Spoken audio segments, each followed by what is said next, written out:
Hi, everybody. I hope you're all doing well. I'm still working on the series of South African crimes, and the next one will be up soon. But this week, in line with the mess in my head, we are going to have one or two chats about different subjects.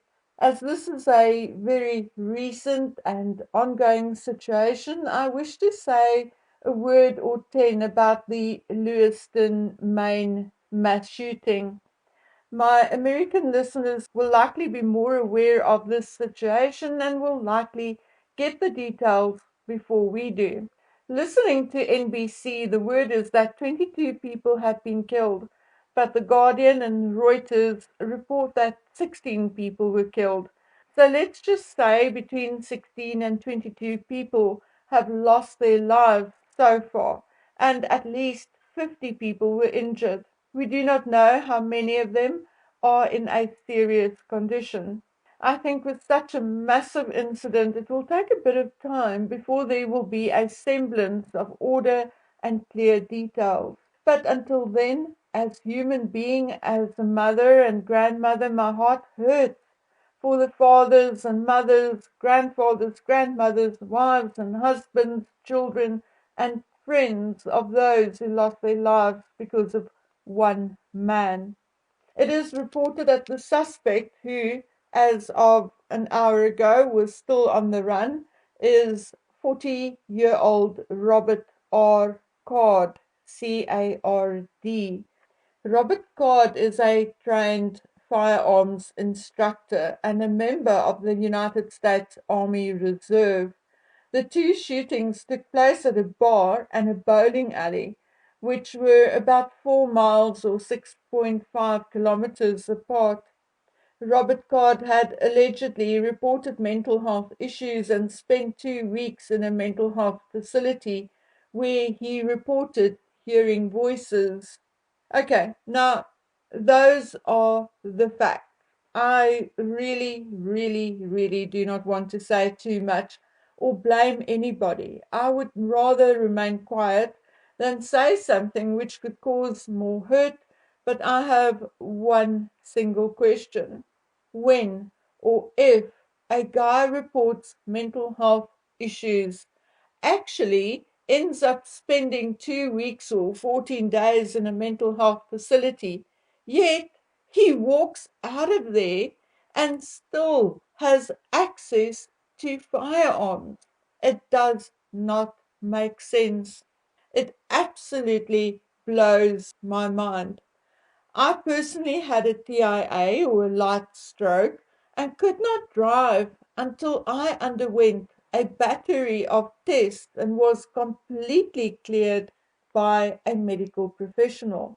So, I mean, if that was required of me, then how much more of someone who actually has a mental illness and not, well, how shall I call it, a deficiency, or even be it short lived. But having said that, please understand that I'm just giving my opinion. I personally have not been in such a situation myself or had a family member in such a scenario. Although, as commercial property manager, I did have a gun held to my head once, but no shots were fired and it was over so quickly, I did not even have time to be scared. So, absolutely nothing compared to this. Having said that, I am really shocked to hear of yet another mass shooting or spree shooting in the United States. I have seen, heard, and read about the existing and proposed gun laws in the United States, but will that actually solve the problem? As an ignoramus a few years ago, I thought it would, but I'm afraid I've changed my mind. In the cliche of gun enthusiasts, guns don't kill people. People kill people.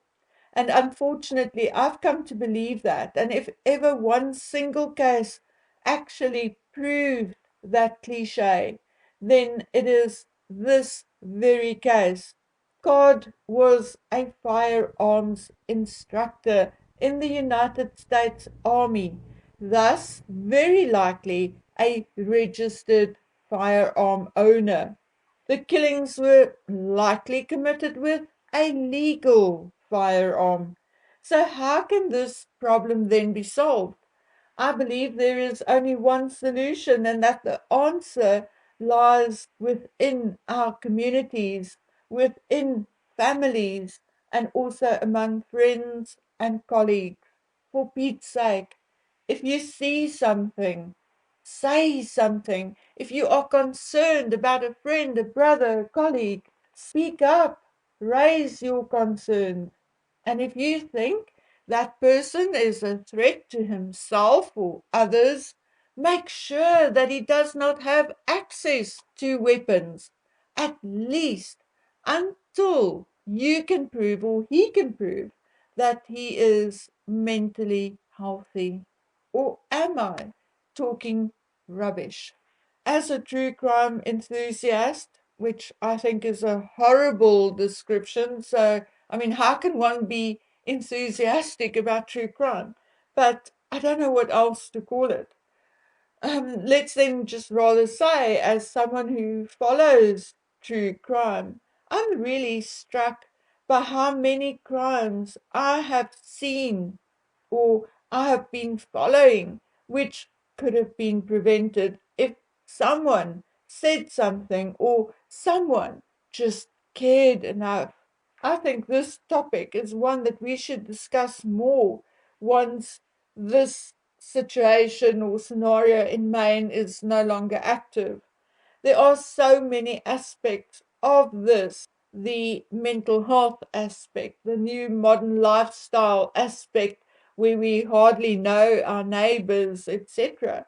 But for now, out of respect for the people of Lewiston and Lisbon, we'll follow the case but refrain from giving our opinions or pointing fingers.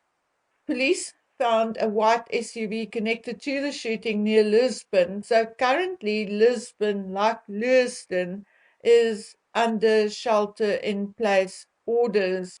So the question is whether the suspect is now on foot or whether he somehow secured another vehicle.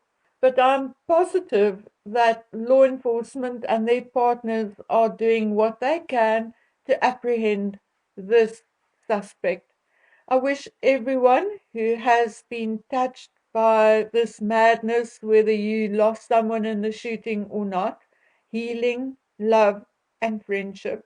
I wish for you to be safe so you can start to rebuild and recover.